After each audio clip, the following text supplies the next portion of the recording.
compañero? ¿Cómo estás? Bien acá, un placer estar de vuelta desde la banca.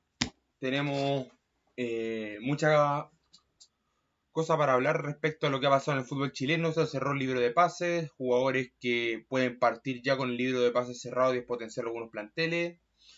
Lo de Universidad Católica, lo de Universidad de Chile. ¿Qué tenemos? Hay harta cosita, harta variedad. La verdad que está bastante movido el tema del mercado de pases, de cambios que han revolucionado un poquito. Por ejemplo, la llegada de Nico Núñez a la Católica, que es un tema que da para hablar después de la caída de Holland, de todo lo que pasó ahí, que va a ser un tema, lo de Nico Núñez, a ver si logra concretar el objetivo con Católica y digamos, volver a hacer lo que hizo con Magallanes el año pasado. Que yo creo que pensar en que Nico Núñez, que pasó por Universidad Católica como jugador, y de hecho varios lo congraciaron diciendo bienvenido a casa, pero pensar que va a repetir la misma campaña es algo imposible. Primero, porque son circunstancias muy distintas. Segundo, el plantel de Exacto. Universidad Católica no lo armó él, ya va a la mitad del torneo, está quedándose fuera de Copa Libertadores, está apenas clasificando Copa Sudamericana.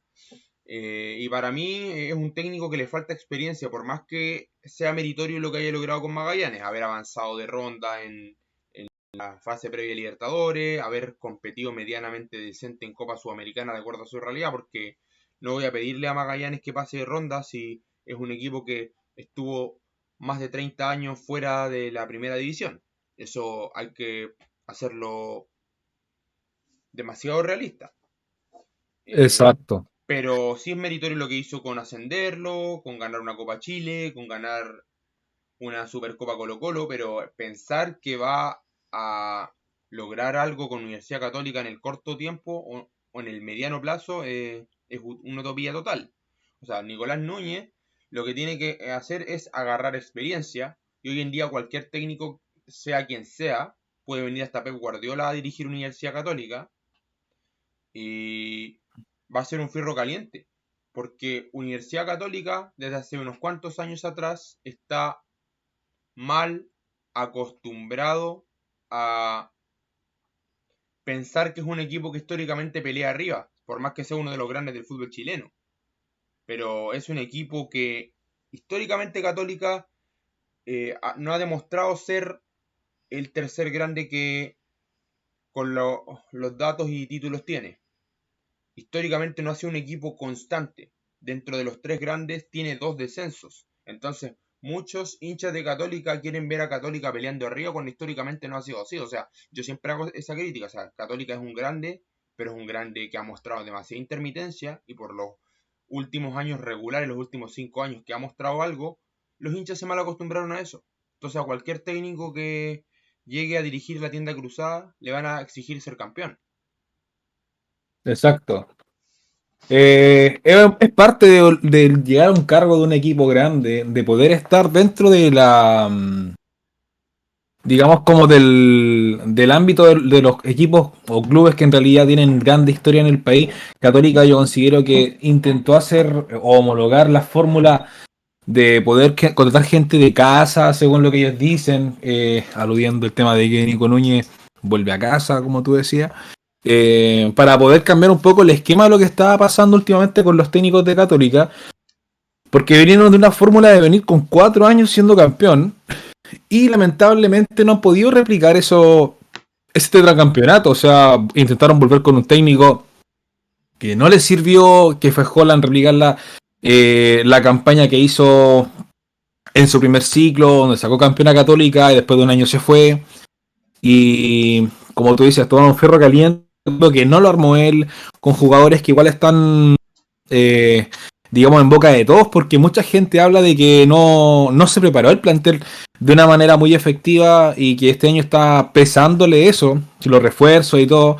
Ahora, también tenemos que nosotros tener en claridad de que a lo mejor van a decir, no, Nico Núñez va a empezar a exigir cosas al club. Y está bien, pues si lo traen es para armar un proyecto deportivo y el club no puede tampoco darse el lujo de decir, bueno, en realidad no se pudo hacer nada porque Nico Núñez fue malo, ¿no? Fue porque él finalmente no pudo armar el plantel a su manera y tienen que entender que es un proceso, un proyecto, es algo que va a hacer a largo plazo y probablemente no va a salir campeón Católica este año. Lo mejor que podrían optar, entre comillas, sería meterlo en copas internacionales, que sería un muy buen logro en realidad.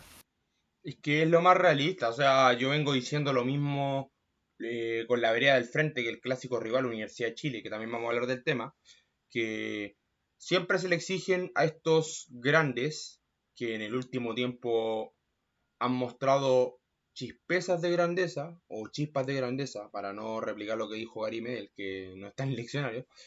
eh, Católica y Universidad de Chile muestran chispas de grandeza a ratos, no han sido históricamente equipos constantes, y eso también hay que evaluarlo. No por eso dejan de ser grandes, pero a Católica se le exige ser campeón por lo que ha mostrado los últimos 5 años, a Universidad de Chile por lo que venía mostrando en la época de Ángel Guillermo Hoyos para atrás, se le exige ser campeón, pero hay que plantearse objetivos realistas. O sea, yo creo que muchas veces en el fútbol chileno, partiendo por los equipos grandes, se plantean objetivos que son irreales. O sea, si vienes varios años, caso de la Universidad de Chile, peleando el descenso, ¿cuál debería ser el objetivo en tu torneo? No descender. Pasar a copas internacionales, ser algo distinto a lo que está haciendo. Exacto. O sea, por ejemplo, lo que ha hecho Mauricio Pellegrino, yo encuentro que es mucho más que aceptable de acuerdo a la realidad que venían viviendo. O sea, pelean de mitad de tabla hacia Totalmente. arriba, están clasificando alguna copa el próximo año, se están manteniendo no entre los primeros, e incluso podrían hasta llegar a ser subcampeón. Ser campeón, sí, puede ser, pero no es el objetivo principal. O sea, primero hay que cambiar la cara. O sea, es fácil decir, yo soy un equipo grande y mi objetivo siempre es ser campeón. Entonces llega, Exacto. lo mismo pasa con Católica, soy un equipo grande y mi objetivo es ser campeón. Ya, pero ¿hace cuánto que no eres campeón? ¿O qué mostraste el torneo pasado? ¿Qué Holland, fue lo distinto? y Holland estuvo un poco más de un año nomás. O sea, Holland también agarró el equipo en la misma situación en la que se fue. O sea, si tú miras el rendimiento de Ariel Holland, 55% o menos que eso. O sea, entre su paso por el segundo ciclo cruzado. 55% con ese rendimiento estás peleando el descenso. Claro, Con un rendimiento de de hecho. 55 estás peleando de mitad de tabla hacia abajo. Y lo más probable es que descienda. Porque un rendimiento sobre 60% te asegura copas internacionales. Ahora, tampoco hay que decir que fue catastrófico. Yo creo que lo que pasa en Católica es más que nada líos internos asociados con la dirigencia, eh, con el tema de querer remodelar un estadio, que es por lo que más hacen noticia, y con un montón de jugadores que a lo mejor no están preparados para lo que Holland tenía especificado como planteamiento.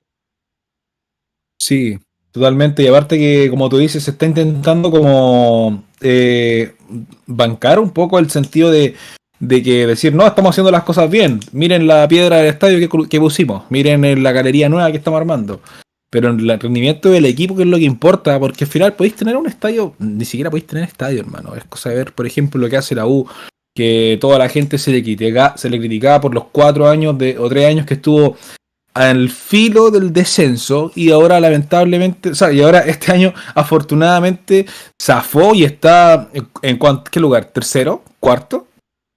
Entonces, se hace un buen rendimiento en base a un buen planteamiento técnico, con ideas, con buen porcentaje, y también con una idea de fútbol clara, ¿cachai? Con un esquema marcado. Ahora hablan de que Pellegrino no va a renovar en la U. Yo encuentro, bueno, totalmente ilógico que un técnico que viene a hacerte una pega bastante buena, que es sacarte del descenso, cumplir con el objetivo básico de un equipo grande, y que al final de año esté la posibilidad de que se vaya porque no vaya a renovar.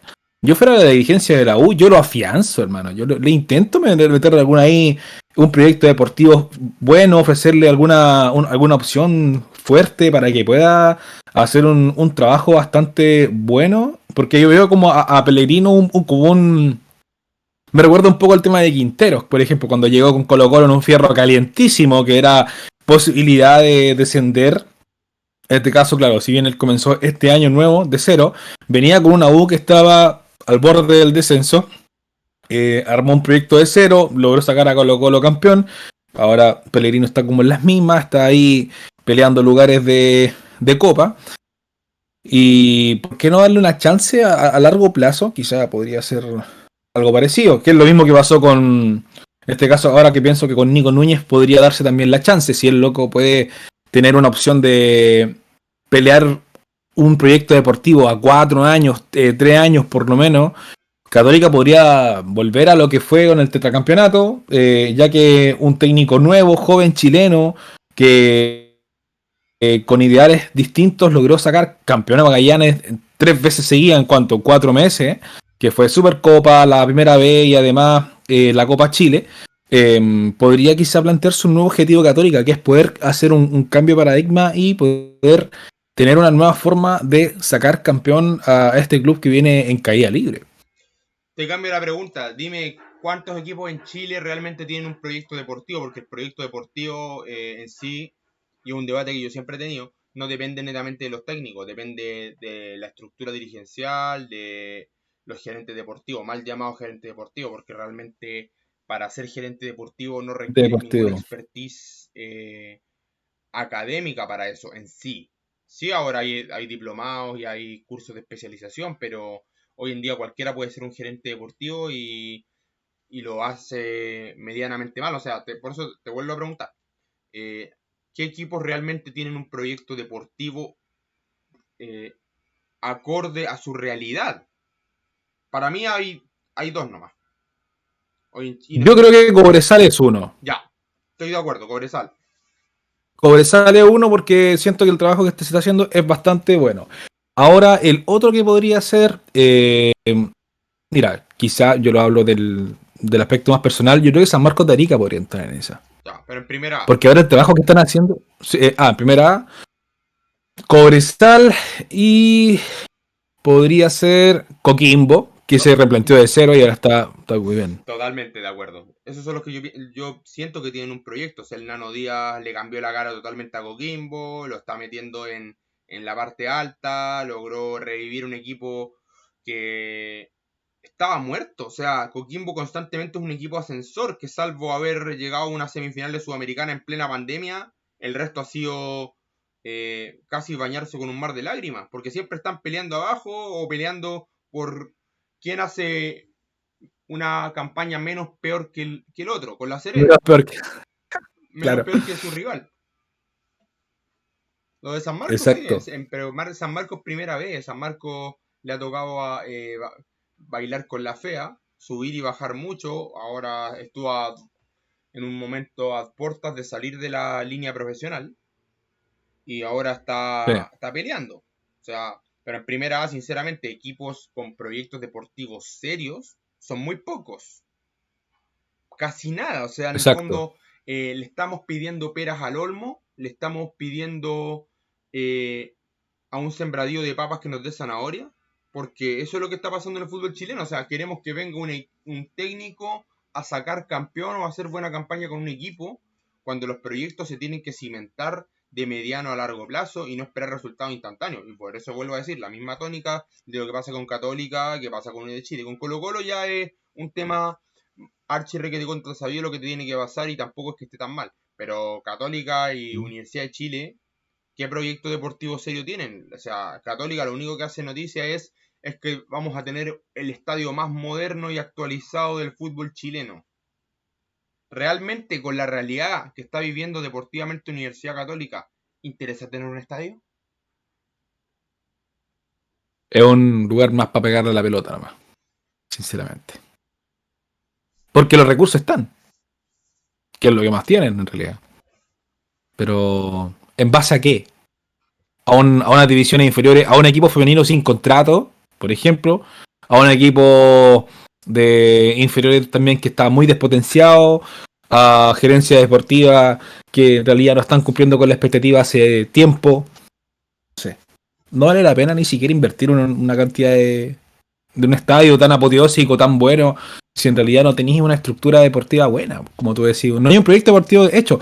Me sorprende que los equipos chicos tengan más esa categoría que los mismos grandes, weón. Lo que hace Cobresal me parece pero espectacular.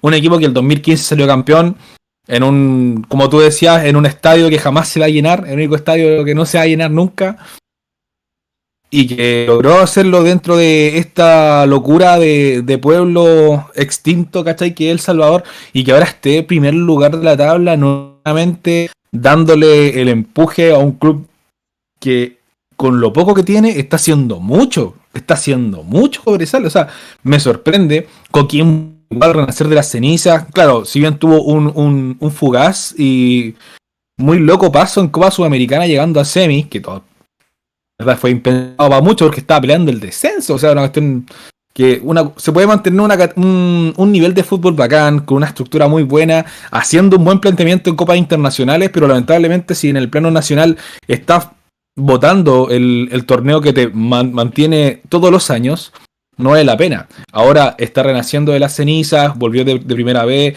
ascendió el año siguiente, se mantuvo en primera categoría, ahora se reforzó. Nano Díaz está haciendo un trabajo espectacular en el conjunto pirata y está logrando cosas que no se esperaban de un Coquimbo que está bien armado. Y me sorprende que esos dos equipos relativamente pequeños, comparado con los tres grandes que tienen mayor cantidad de Sumámosle poder a Huachipato, adquisitivo. que también está haciendo buena campaña.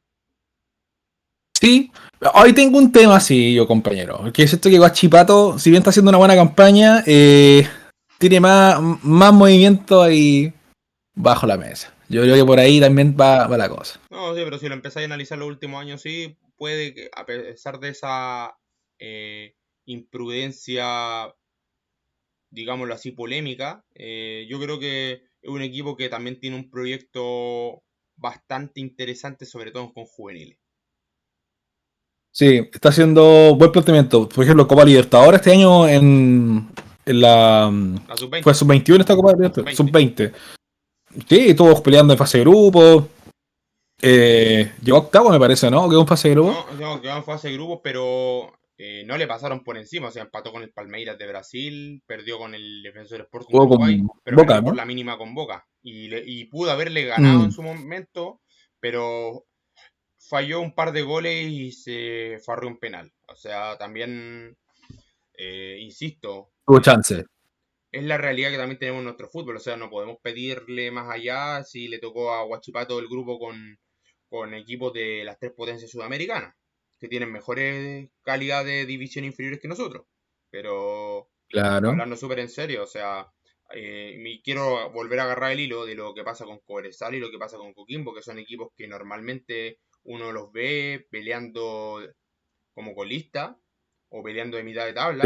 Y Gustavo Huerta, que con Cobresal se ha mantenido mucho tiempo, o sea, es de los pocos entrenadores que le han dado la confianza para un proyecto a mediano y largo plazo y resulta. O sea, Y resulta. ¿y Ujú. por qué los grandes no aspiran a eso? Simplemente porque no lo tienen. Y Gustavo Huerta, ¿cuántos años ya en Cobresal? 7 años por lo menos. Ha tenido varios ciclos igual, pero no. Sí, ha tenido un siglo, pero lo están prácticamente apodando como el Sir Alex Ferguson del fútbol chileno. O sea, bueno, guardando las proporciones, yo creo que es capaz de mantenerse mucho tiempo ahí si sigue manteniendo los Es que, resultados. es que sí está cómodo y está haciendo una campaña que, o sea, no una sola, sino que está haciendo campañas que lo llevan a poder hacer este tipo de, mm, de estrategias, como poder quedarse una cierta cantidad de años en un club. Y yo lo encuentro espectacular. Y claro, va muy fuerte el Sir Alex Ferguson, por ejemplo, el fútbol chileno. Pero, pero está haciendo una campaña que es memorable. Bueno. Aparte que Gustavo Huerta, el hecho de mantenerse tanto tiempo en el club, ha sabido manejar un poco la dirigencia, la exigencia de esta misma, que estén conformes.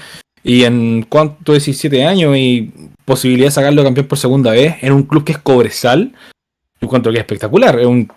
Es muy meritorio. Totalmente, o sea, y consideremos también lo que está haciendo en divisiones juveniles. O sea, para los que la gente no tiene idea, Cobresal tiene sus series menores acá en Santiago. Y están invirtiendo para que vayan a jugar por lo menos un partido cada tanto del fútbol joven al Estadio Cobresal. Claro. Entonces, para darle un sentido de pertenencia. De hecho, muchos se olvidan que Iván Zamorano partió en Cobresal. O sea, no es un equipo grande, pero es un equipo que sí tiene historia, que sí tiene peso, que sí ha logrado trascender más allá. Charles Aranguis partió en Cobresal y después se fue a Cobreloa. O sea, Charles Aranguis estuvo en Cobresal también. Muchos jugadores pasaron fugazmente por las formativas de Cobresal y después se fueron a otro equipo, incluso a Cobreloa, que hoy en día la realidad de Cobreloa dista mucho del presente de Cobresal. Hoy en día Cobresal está sacando la cara por la zona minera y Cobreloa, para que veas lo que hace un proyecto deportivo, porque tú sabes por qué Cobresal y Cobreloa se llaman por el cobre, porque antes Codelco les metía plata. Hoy en Les día metía plata, Codelco sí. prácticamente no está invirtiendo en los equipos. Entonces, ¿cómo vas a sustentar un proyecto sin dinero? Primero hay que tener el proyecto, el dinero va a llegar de alguna forma. Pero si tú no tienes un proyecto sólido, no tienes una estructura dirigencial, no tienes un cuerpo técnico que esté acorde a la realidad, lo que está haciendo Cobresal, difícilmente tú vas a ver resultados a mediano plazo. Los resultados de Cobresal han sido a mediano, no han sido a corto plazo. A mediano. Y por qué no proyectarlo a largo también, porque ahora esto es la guinda de la torta. El hecho de poder salir campeón, por ejemplo, Cobresal, igual es una chance bastante probable, porque lleva cuántas fechas peleando el primero. Bueno, con Guachipato se han estado intercambiando los primeros puestos. Pero si te das cuenta, yo creo que incluso podría llegar más allá. ¿Quién sabe? Incluso a lo mejor tener un Cobresal peleando alguna categoría, por ejemplo, en Copas Internacionales. Puede ser Sudamericana, puede ser Libertadores. No hay que dejar de pensar en esa chance también. Y Y, no, y bueno, no hay que dejar de pensar en eso. claro. Y ojalá que los equipos grandes repliquen lo que están haciendo estos clubes un poco más pequeños, que puedan darse cuenta que las cosas no son al tiro, ¿cachai? Todo tiene un crecimiento exponencial y todos los días se va sumando un poco más. Es cosa de, por ejemplo, lo que hizo Quinteros cuando partió, él tomó el Ferro Caliente, después empezó a crecer con el club, empezó él mismo a formar los jugadores, a tomar acá, yo te necesito acá, acá, y le empezó a dar un funcionamiento al primer año, casi segundo. Después siguió con otras copas. Y ahora, claro, como todo proyecto deportivo, en este caso a corto plazo, decae un poco, porque no todo puede ser perfecto. Si nunca vas a salir campeón para siempre, a menos que sea el Bayern Múnich y saque la Bundesliga durante 10 años seguidos. Bueno. Sí, pero Bayern Múnich, la gente lo que no sabe es que partió de abajo. Es un equipo que no empezó en la primera edición históricamente. Es un equipo que Claro, partió de abajo y una vez que subió no bajó más. no bajo Pero, más. pero ahí está claro, pues, cómo funciona un proyecto. Exacto. O Y sea, logran mantenerlo en el tiempo también. es que en el fondo es eso, o sea, porque, mira, empezar un proyecto yo creo que cualquiera, pero ¿cuál es la motivación o cuáles son las razones para que lo mantengas? Porque si no lo mantienes, por dos razones, o no hayas cómo financiarlo, o simplemente no te interesa.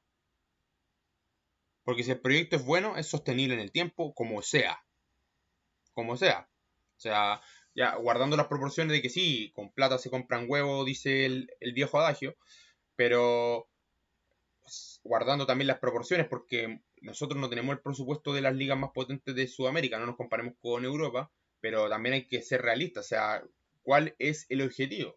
O sea, tu objetivo tiene que ser exigente, no digo que se pongan a la meta a ganar el Mundial de Clubes, o sea, tiene que ser exigente, realista y medible en el tiempo. Claro. Medir en el tiempo y que vayan cumpliéndose, como tú dices, objetivamente esas metas, aunque sean pequeñas, pues, ¿cachai? No podéis colocarte, ya vamos a hacer, ya saben qué gente, acabo de llegar yo, acá soy su nuevo director técnico y con el directorio queremos ser campeones de la Libertadores. Así que el próximo año todo va a ser campeón de la Libertadores. Pero eso sí partió No, Temuco cuando llegó a un Valevo. Todos esperaban que Temuco estuviera ascendiendo y se metiera en Copa Libertadores.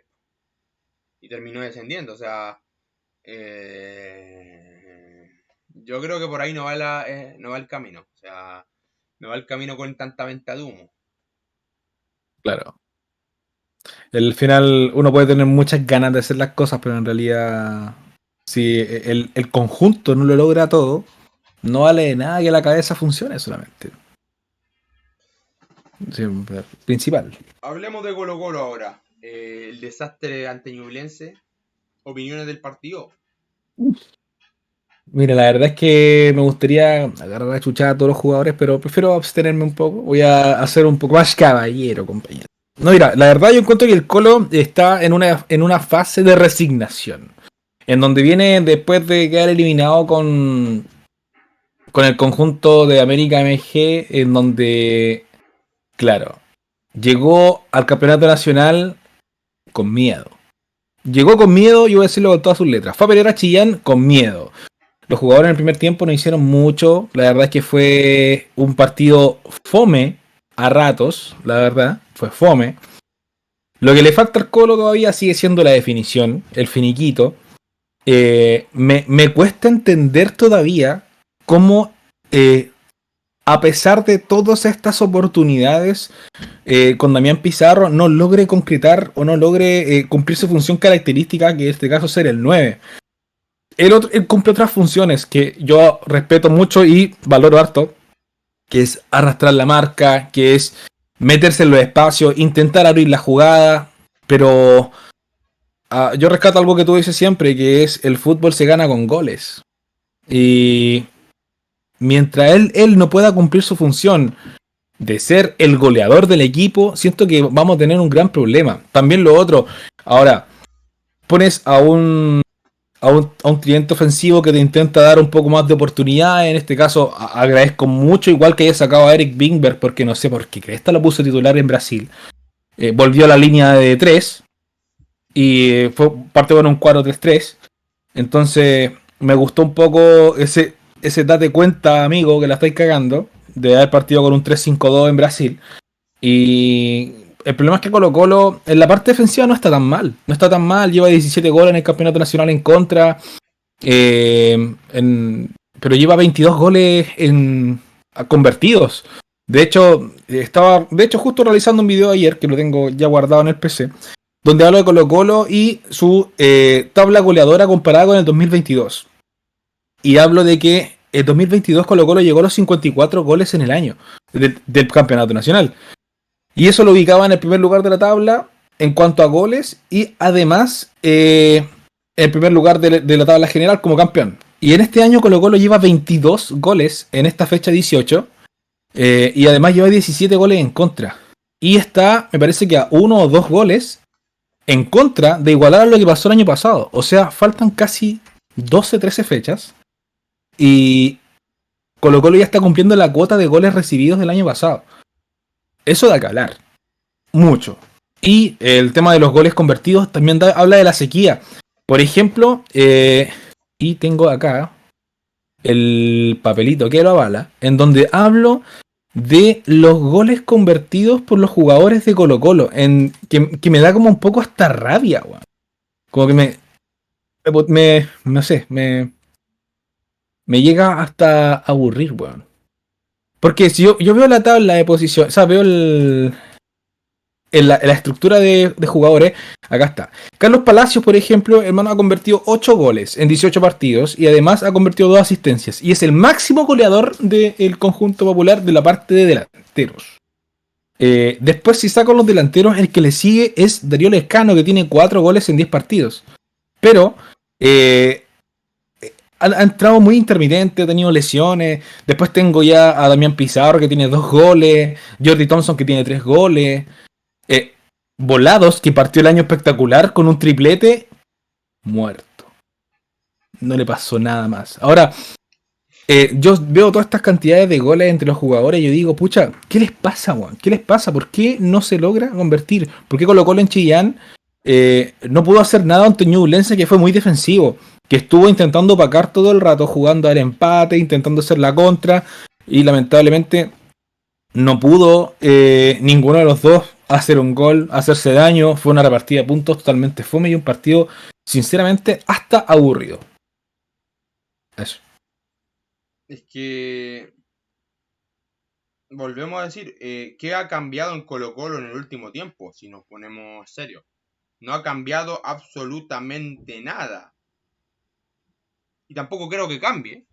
porque trajeron a Pablo Parra, que viene de un presente medianamente timorato en el Puebla de Mexicano, que muestra cosas interesantes, pero lo de Damián Pizarro, yo ya creo que ha sido una sobreexplotación de lo que es un jugador que a lo mejor es de lo top que hay en relación al resto de sus compañeros que cumplen la misma función dentro de la cancha.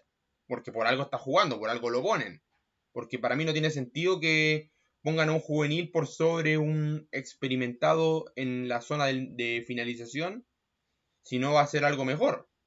El tema es que... Paréntesis, manito. Te molesta un poquito. Respecto a eso, es que yo te quiero mencionar algo. Yo sé que puede ser un poco conspiranoico un poco la cuestión, pero tuviste el reportaje de Informe Especial, ¿no? Sí, El segundo capítulo. sí, ¿Tú cachaste que estaba Damián Pizarro junto a la empresa Vibra Marketing y todo el tema? ya. Y ahora, ¿Será, y ahora suena que va a jugar en Bélgica.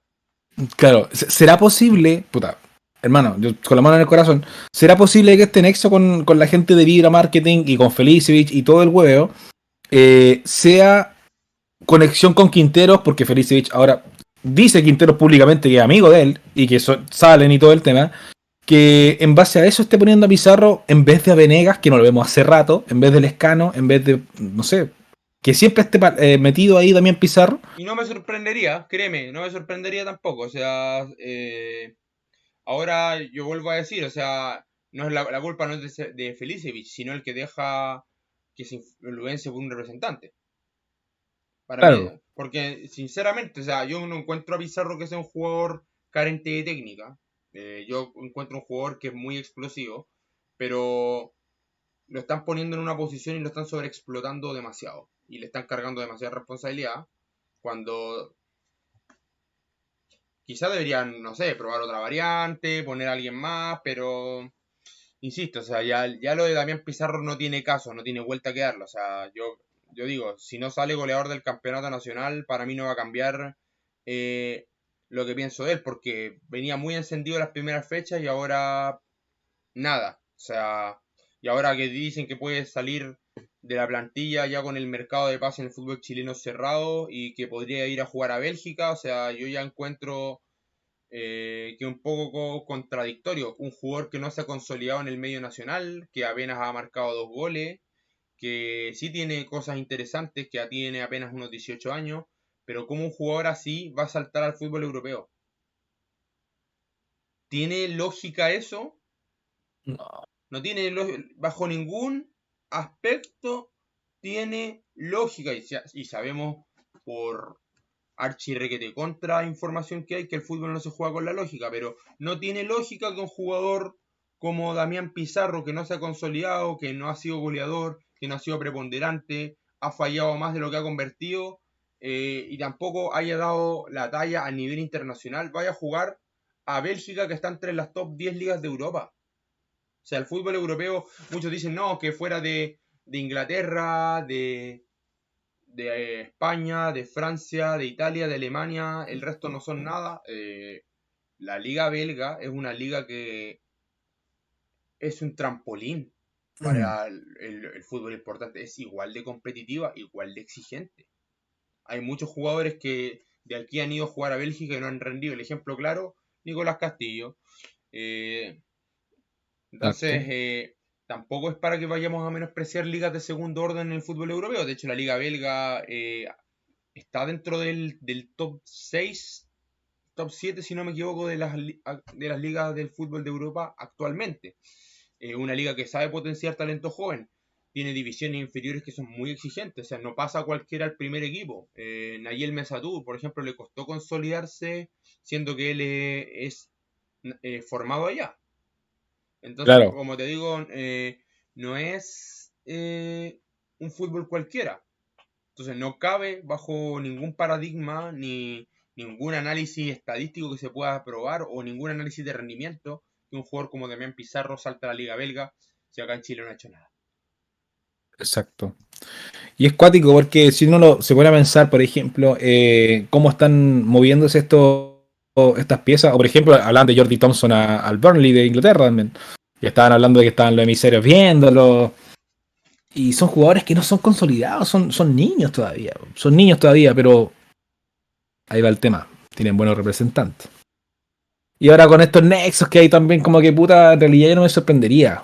Y la influencia del entrenador también, porque una cosa es que, como tú digas, muy bien, que el representante esté haciendo cosas, pero los que son influenciados son los que están cometiendo el error acá. Están dejando ellos que pase.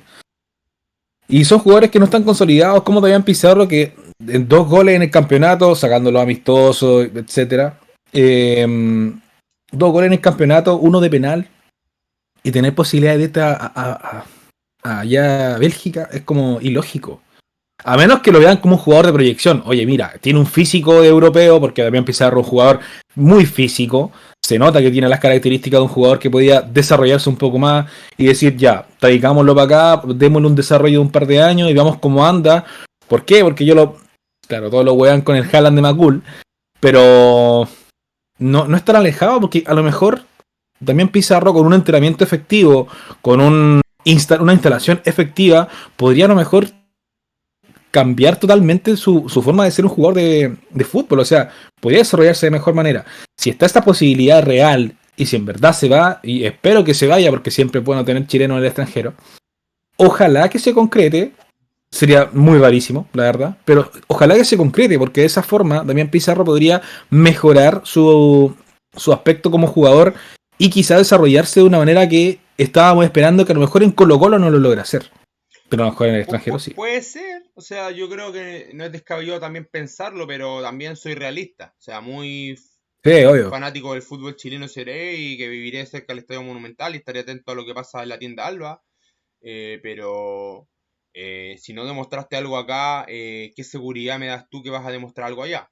Ninguna, y eso es un hecho, o sea, eh, y quizá me equivoque, porque los hubiera no existe. O sea, a lo mejor me estoy equivocando, me estoy mandando la callampera al siglo diciendo que Damián Pizarro no va a triunfar en Europa, porque todos pueden triunfar en mayor o menor medida. O sea, el caso de Mauricio Isla, por ejemplo, que ni siquiera debutó en el fútbol chileno y en Italia se ganó un puesto de inmediato. O sea, es algo totalmente azaroso. Puede pasar lo que sea. O sea, a mí no me gustaría que se fuera porque siento que no ha demostrado nada. Siento que no es el momento también de mandar una liga competitiva como la belga, pero si se da y le rompe la mano al destino y demuestra algo distinto y después se consolida y es un crack a nivel internacional y le sirve para su carrera, bien por él. Exacto. Vamos a ver si es que logra concretar esa vuelta el joven Damián Pizarro. Pero, no sé, siento que hay estas truculencias con Felicevich, Vibra Marketing, Quintero, están media extrañas, hermanito, también. Y lo que pasó con Vidal prestándole ropa a través de Twitch junto con Fabián Orellana. No, Yo creo que le dieron demasiada hermano. tribuna a eso, a algo que no tiene trascendencia, sinceramente. Es que a la prensa que le gusta. La polémica, po, weón. Y saben que Vidal siempre muere por. Mira, Vidal por la boca muere el pez. Y lamentablemente ha hablado puras weas siempre. Entonces, cuando está en las redes sociales, habla puras weas. Entonces, se empiezan a tirar una wea, uno, otro, y empiezan con esa tontería que en realidad no vale la pena, weón. Pero igual tiene que quedarse callado Vidal, po. No podéis tampoco prestarle ropa ante hechos que están públicamente demostrados. Tenéis que abstenerte, weón. Preferí. Me abstengo. Y chao. Te evitáis hablar del tema, te evitáis meter en la boca en la pata a los caballos. Y además te Caballo de evitáis. ahí viene, en términos económicos. Claro, también. Barras. Y también, por ejemplo, Orellana, pues bueno, Orellana también ahí metiéndose. Ahora hablan de que Guarelo empezó a tirar dardos también contra Orellana. Puta, anunciaron de que en el año 2011, cuando Chile jugó contra España un amistoso en Suiza, Orellana le pasó la llave a uno de los hermanos y amigos para que fueran a robarle a los jugadores al hotel. O sea, están sacándose todos los trapitos al sol. Y es cuático porque no sé en qué va a terminar esta cuestión, ¿cachai? No, Mira, yo. ya Guardiola le puso paño frío y dijo que hasta que queda. Ya. Eso igual es bueno. Mira, yo la verdad, Aguarelo, yo lo banco. Sinceramente. Lo banco. No en todo, pero lo banco. Porque el loco es sincero y si tiene pruebas para hacerlo, lo dice, ¿cachai? Pero también en este caso yo hubiera preferido que no se armara esta polémica porque fue un dime y direte entre uno y otro y al final terminan en que nadie sale ganador, sino que todos tiran dardo y es quien se hace cagar un poco más. No vale la pena en realidad. Es que, ¿qué quieres que te diga? O sea, para mí que Vidal empieza a saltar en un conflicto que no es ni siquiera de él, porque no, Vidal ya tiene su carrera hecha.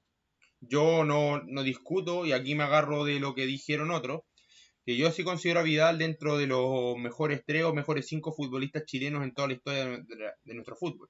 O sea, es de los mejores futbolistas que ha tenido Chile en su historia, por lejos, por carrera, por trayectoria, por trascendencia a nivel de selección, por importancia a nivel de clubes, por ser figura en las mejores ligas del mundo. Eso no tengo que discutir. Vidal es, como deportista, eh, quizá un poco histriónico, que le ha faltado profesionalismo, pero nadie puede negar que como jugador está en la grandeza de la historia del fútbol chileno. Por lo menos en el top 3, top 5, fácil.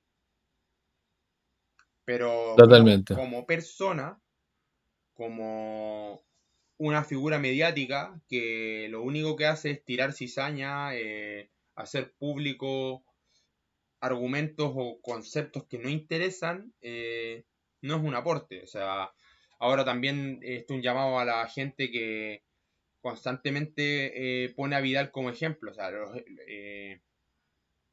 ejemplos para las futuras generaciones somos nosotros mismos, los que somos padres o los que vamos a ser padres, los que tenemos niños a cargo, los que trabajamos con gente joven, pero los futbolistas no son referentes, o sea, también hay que hacer un llamado a eso, o sea, no porque Vidal sea lo máximo significa que hay que ensalzarle todo lo que haga. O sea, como jugador yo lo respeto, de los mejores, pero como persona, o por lo que muestra como persona, mejor dicho, porque a lo mejor en su interna no es así, pero lo que le gusta mostrar, eh, eso es lo único que yo quizá no puedo bancar de él, bajo ningún Claro. aspecto. Vidal tiene ese gran problema y que yo creo que es muy distinto a lo que hace Alexis Sánchez, que esa es la gran diferencia de los dos. Entre Vidal y Alexis, Alexis es mucho más reservado. Alexis también está con Felicevich, es representado de todo el tema. Sereno y cauto en sus palabras. Nunca ha dicho de más y nunca se ha metido en polémicas. Eso es la gran diferencia entre Alexis y Vidal, que lamentablemente el King siempre ha tenido esa cosita ahí que le pica el cuerpo. Porque sabemos que Vidal es una persona que siempre habla de más, que tuvo polémicas por fuera de lo que es el campo de fútbol, que es lo malo de un jugador de fútbol. O sea, demuestra en la cancha, pero mantente también afuera dentro de los márgenes, ¿cachai? El accidente que tuvo en plena Copa América del 2015, por ejemplo, cuando lo grabaron curado arriba de un auto, de un Ferrari, creo que en España.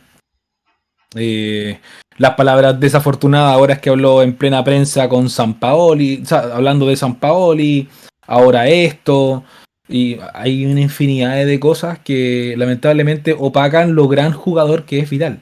Y probablemente tengamos a un King que no termine de buena forma, bueno. No termina de buena forma su carrera y es lamentable porque Vidal es un jugador que da para mucho más. Y hablando de eso, me gustaría hacerte una pregunta, compañero. Dele. Acá, ¿cuál es tu top 3 de jugadores chilenos de la historia? Eh, o sea, para mí siempre va a estar por sobre Elías Figueroa. Independiente que no haya logrado nada como título a nivel de selección, es un jugador que trascendió en muchos aspectos. O sea, está considerado dentro de los mejores de su posición en la historia del fútbol, por lejos. O sea, Exacto. no puede no estar en la primera posición. Ya el top 2 top 3 o sea, yo me quiero quedar con Bravo, porque para mí Bravo, aparte de ser figura y artífice de los logros más importantes de Chile, de haber sido el capitán de una generación, de haber sido elegido en todos los torneos que disputó, donde llegó a la final el mejor arquero, haber competido con los mejores arqueros de su época y estar considerado dentro del top 5 de los arqueros de su época, con Neuer, con Casillas, con Ter Stegen, con Buffon, haber sido considerado dentro de eso, lo pone a ese nivel. Como quizá no como el mejor portero de la historia del mundo o dentro del top 10, pero compitió con ellos y estuvo a la par de ellos en varios aspectos. Y el tercero, yo me debato entre Vidal y Alexis Sánchez, netamente por esos temas puntuales que van en lo extra futbolístico. Para mí un futbolista que también tiene que tener la parte actitudinal desarrollada. Exacto. Pero mi top 3 está, en la tercera ubicación está entre esos dos. Si vamos a hablar de la carrera que hizo Sí. Vidal jugando en lo mejor equipo del mundo, lo pondría a él. Pero si vamos a hablar de una trayectoria, de ser un jugador que fue un ejemplo, fue un modelo a seguir, ahí podríamos poner a Sánchez. Pero Vidal, por ejemplo, en Europa, salvo en Bayer Leverkusen, que no es un equipo tan chico que digamos, estuvo en puro equipo grande. O sea, no puedo menospreciar la trayectoria de Vidal. Estuvo en la Juventus, donde fue campeón y figura. Estuvo en el Bayern Múnich, donde fue campeón y figura.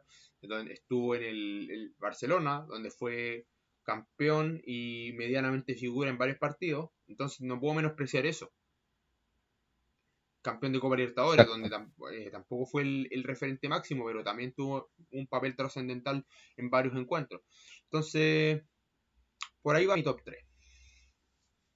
Bastante acertado, la verdad. Yo tengo un top 3 muy igual. Yo no pondría a Bravo segundo, sí.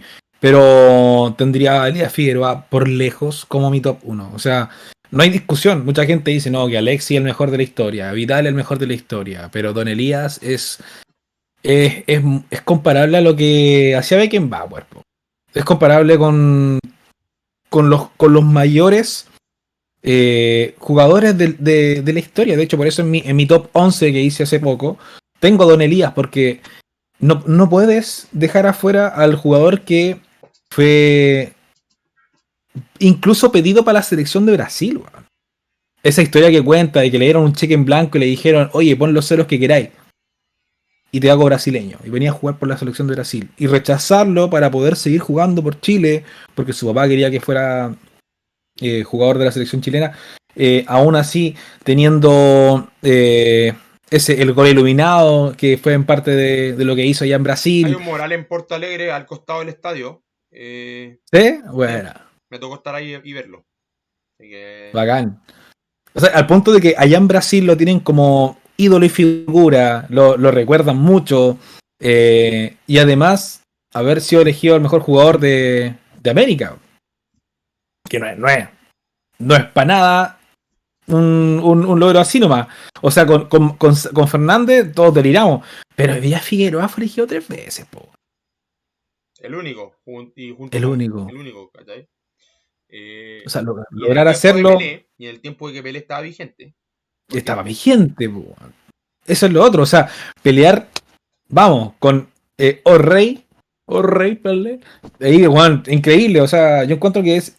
No podéis desmerecer la carrera de Elías Figueroa, a pesar de que dicen, no, nunca jugó en Europa, no estuvo en los grandes del mundo, pero da lo mismo, po, Es weón. que independiente de eso, la gente se olvida que el fútbol europeo es lo que es gracias a la ley Bosman desde 1995, porque antes el fútbol europeo era competitivo, pero la élite del fútbol sudamericano estaba en Sudamérica. Los equipos eh, sudamericanos exportaban muy pocos a Europa. La mayoría de la selección brasileña jugaba en Brasil, no jugaba en Europa. Entonces, eh,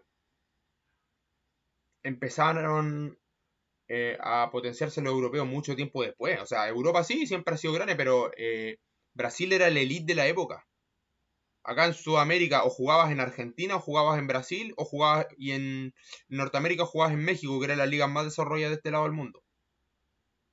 Ir a Europa era complejo. De hecho, Elías tuvo la oportunidad de ir a Europa y él dijo que no. ¿Por qué? Porque en ese entonces no existía la fecha FIFA. Para que la gente que no sabe. Eh, Elías quería una liga competitiva para desarrollarse, quería la posibilidad de estar cerca de Chile y quería la posibilidad de jugar por la selección las veces que pudiera. Entonces, estando en Brasil, tenía muchas chances de estar siempre viniendo a jugar por la selección. Exacto. Y de hecho fue elegido mejor defensa central de la Copa del Mundo del 74. Y Chile enfrentó Y a además, Alemania en ese mundial y Alemania no le pasó por encima gracias a Elías Figueroa, que Alemania terminó siendo el campeón del eh, mundo. es que son detalles, pues, o sea, tener un jugador de ese tipo de expertise en esa posición en particular y en tus filas haciendo todo lo posible ahí para poder hacer una buena línea defensiva y la gente no valorarlo, o sea, al punto de que, bueno, acá por lo menos yo agradezco mucho que el Estadio Figueroa esté vigente en Chile porque son homenajes que hay en vida y se debe hacer un homenaje en vida a lo que es Don Elías Figueroa, pero lamentablemente siempre pasa lo mismo, esperan que los ídolos se mueran o pase algo para hablar de ellos. Es como el caso que pasó con José Solantay, ahora que eh, son cosas que tienen que empezar a hablarse para poder valorar eso. Y la gente tiene que lograr meterse el chip en la cabeza que Don Elías es más trascendental que Vidal. Es más trascendental que Alexis. Duela a quien le duela.